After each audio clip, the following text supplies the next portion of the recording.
Hey everybody, Luke Gordon here, and today we're looking at self-massage techniques that you can use at home to help you with neck pain and headaches. And so to help me with this video, I've got one of my favorite massage tools here, which maybe you've seen these online before. There's different versions of it. There's back knobbers. This one is called a Liba cane, so L-I-B-A. If you want to look for it, I will put a link in the description below, but pretty basic self-massage tool that you can get online, Amazon, wherever you want to go. So there's some really nice ways that you can do self-massage. So especially if you're getting headaches, neck pain that goes up like from your upper traps, or if you've heard of the muscles like your levator scapulae, your rhomboids, even your suboccipital muscles here, which is really common sources of headaches for people, this thing can be wonderful. And if you followed my recent headache or neck pain videos, you know that I crashed my snowboard recently and I was having all sorts of pain, so I was using this quite a bit in addition to some other treatments. So I want to show you my favorite techniques to use with a self-massage cane like this, some trigger point release, some kind of active release techniques, even some joint mobilization techniques that you can do on your own. So let's just jump right into it. The first thing I want to show you with the cane like this is that you'll typically have this nice knob on this end of the hook, so kind of like the staff end of the hook, and then on the bottom you've got another handle. So the first thing I like to show you is if we're going to work on some of these trigger points back along the upper trap muscles, again levator scapulae, some of those muscles that are running from your shoulder blade up towards your neck and can either just be painful in and of themselves or can be causing that radiating neck pain and headaches. Oftentimes it's going to wrap up around your head. You're going to want to use this piece right here, and the grip you're going to want to take, let me scoot back a little bit, is kind of like this. So my top hand on here, my bottom hand down here.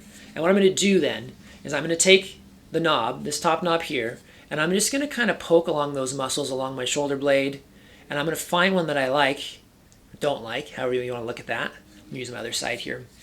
Got my hand on top, I'm going to find that muscle spot. So let's say I find it back here. I'm like, oh, that's a good spot. And so if you want to just, you can do like a massage just by kind of pulling down on this top hand and holding on to the bottom hand too. So you can work into that. Or I'll find like a good spot up here, and then I will just hold that and do like a trigger point release. So when I say trigger point, it's where you find that good spot. A lot of times it's going to send kind of that zinger up the side of your neck in a good way, you know, hurts so good kind of a thing. And then you're just going to stay on that spot for 30 to 60 seconds and just kind of work your way into it. So that's a basic trigger point release that I think you can do all through like upper traps, any of these scapular muscles attaching to your shoulder blade. You get down a little lower into those rhomboids. Just get your grip right on the cane first so that you can really just go back through there and find different muscles and just work that way. So that again is upper trap, levator scapulae. A lot of times you're getting that nice trigger point over the top.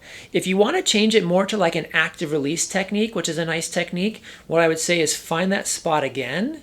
And now, let's say you're on kind of upper trap levator area, do some head movements away from it. And just feel how the muscle kind of pulls as you do that. So I've got a spot here. I'm anchored in here with some, you know, mild to moderate tension there. Nothing too extreme. I'm not trying to hurt myself. And I'm just going to stretch my head away from that shoulder blade. You can think of it like towards the opposite armpit. So go down. You can play with the rotation of your head a little bit.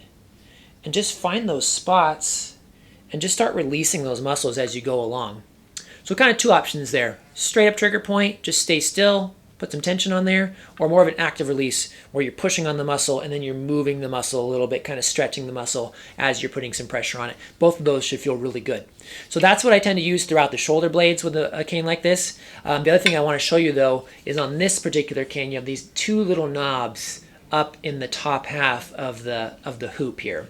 And what I'll do with those is now I'm going to go back and I'm going to go into the back of my neck, up into these suboccipital muscles.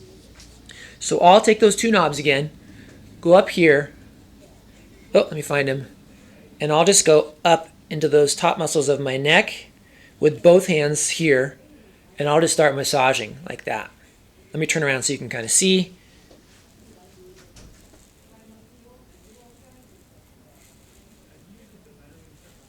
Okay, so I'm just going up and down in some gentle massage.